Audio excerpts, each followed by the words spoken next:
నమస్తే, welcome to BRK news. నేను మీ రిషికి మనతో పాటు ఉన్నారు లైఫ్ స్కిల్స్ అయినటువంటి retired and CM Indian bank guest faculty Rammohan Rao garu మనతో పాటు ఉన్నారు. వారిని అడిగి మిగతా విషయాలు క్షుణ్ణంగా తెలుసుకుందాం. Sir, hi sir.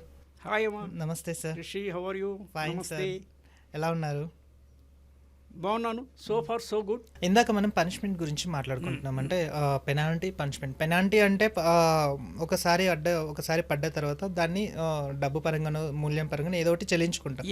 కానీ పనిష్మెంట్ వన్స్ ఒకసారి మనకు పడ్డ తర్వాత కొంతమంది మైండ్ సెట్ ఎలా ఉంటుందంటే ఏదో చెయ్యాలి, వాళ్ళ మీద కోపం అనేది, హ్యాంగ్రీ అనేది ఎక్కువ అవుతూ ఉంటుంది. వాళ్ళ మీద ఇంకోటి ఏంటంటే ఒక పగ లాంటిది ఏదైనా ఖచ్చితంగా ఉండే ఛాన్స్ ఉంది.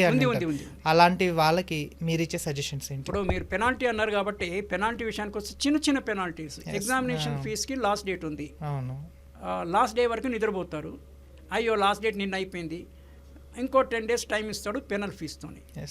మళ్ళీ అడిషనల్ పెనాల్టీస్ కూడా ఇస్తున్నారు ఒక్కసారి. అంటే సమ్ 20% లేకపోతే డబుల్ ద ఫీజు. ఇది పెనాల్టీ. డబ్బులతో పోయేది వేరే విషయం. డబ్బులు లేని వాళ్ళకి అది కూడా కష్టమే. డబ్బులు ఎక్కువ ఉన్నాయనుకోండి, పెనాల్టీ కడతాంలే ఏమైంది అనేసి అనుకోవచ్చు.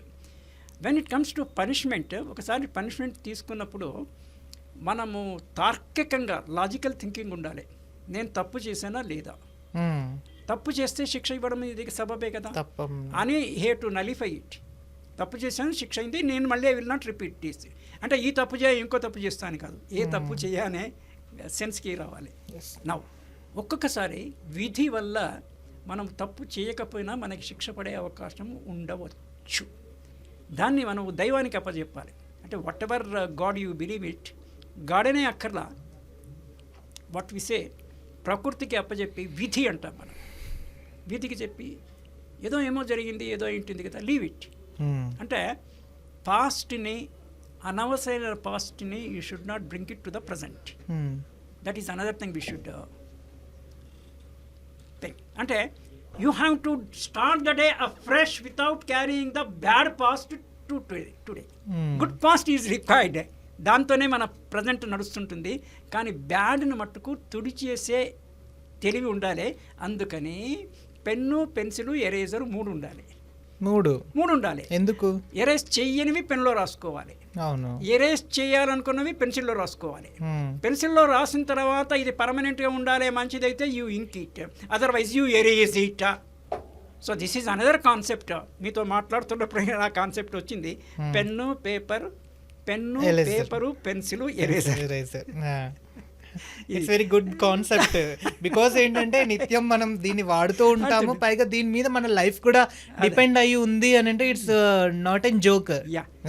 ఊహాత్మకంగా ఫిజికల్ గా పెన్ను, పేపర్ లేకపోయినా కూడా మైండ్ లో you can write with ink or pencil, mind లో యూ కెన్ ఎరేజ్. అది by practice we can acquire. Nothing is impossible. Or in sync in sight లో everything is possible, may be difficult. కానీ most of the things అంటే మన పొటెన్షియల్కు, మన talent పరిధిలో ఉన్న ఏ విషయమైనా కూడా వీ కెన్ అచీవ్ ఇట్. కానీ we should know what is our talent, what is the limit. Within that limit we can. Right. Okay, thank you sir. చాలా వాల్యుబుల్ ఇన్ఫర్మేషన్ ఇచ్చారు. Thank you so much. మా channel తరపు నుంచి మీకు ప్రత్యేకంగా ధన్యవాదాలు తెలుపుతున్నాం. ఓకే, చూసారు కదా. మరిన్ని అప్డేట్స్ కోసం కీప్ వాచింగ్ బీఆర్కే న్యూస్ తెలుగుడి సత్తా.